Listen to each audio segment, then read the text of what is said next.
কিছুদিন ধরেই ওয়েট একটু বেড়ে যাওয়ার কারণেই আমি ডায়েটের কিছু খাবার ফলো করছিলাম, তবে সামনেই হোলি গেল। তো হোলিতে সবকিছু উল্টোপাল্টা হয়ে গেছে। যাই হোক, আমি কিছু ডায়েটের রেসিপিও হয়তো আগে শেয়ার করেছি, 2-3টে রেসিপি। তো আজকেও আমার ডায়েটটা আগের মতন করার চেষ্টা করছি। তো আজকে আরেকটা রেসিপি শেয়ার করছি।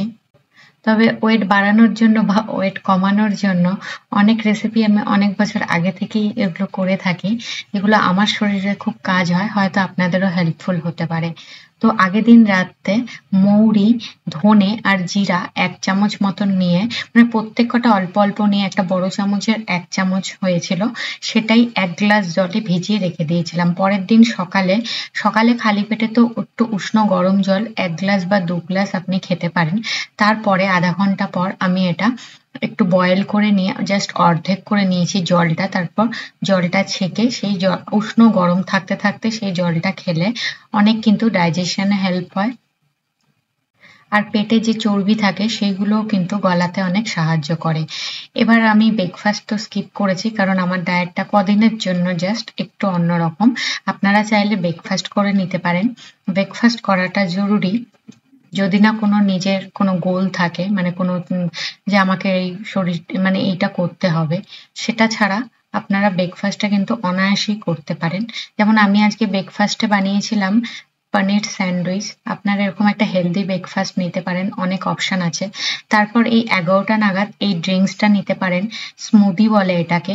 গরম পড়ে গেছে, এটা কিন্তু দারুণ একটা ফ্রেশ ফিল হবে এটা খেলে। তো যাই হোক, আমি এখানে শসা, তার সাথেই পালং শাক, আর তার সাথে দিয়েছি 3 চামচ দই, ফ্ল্যাক্স সিড, একটু নুন, জিরে গুঁড়ো, মানে যেটা ভুনা জিরে গুঁড়ো, সেটা থাকলে ভালো হতো, সেটা ছিল না, তাই জন্য আমি গোটা জিরে আর আদা আর জল দিয়ে এই স্মুদিটা তৈরি করেছি। খেতে কিন্তু দারুণ লাগে, আর একটা ফ্রেশ ফিলও হয়। এই ড্রিঙ্কসটা আমি, মানে এই স্মুদিটা আমি এই 11টা নাগাদ খেয়েছি, তা আমাকে 12টার মধ্যেই খেতে হবে যে লাঞ্চটা। তো আমি আজকে একটা স্যালাড দেখাচ্ছি।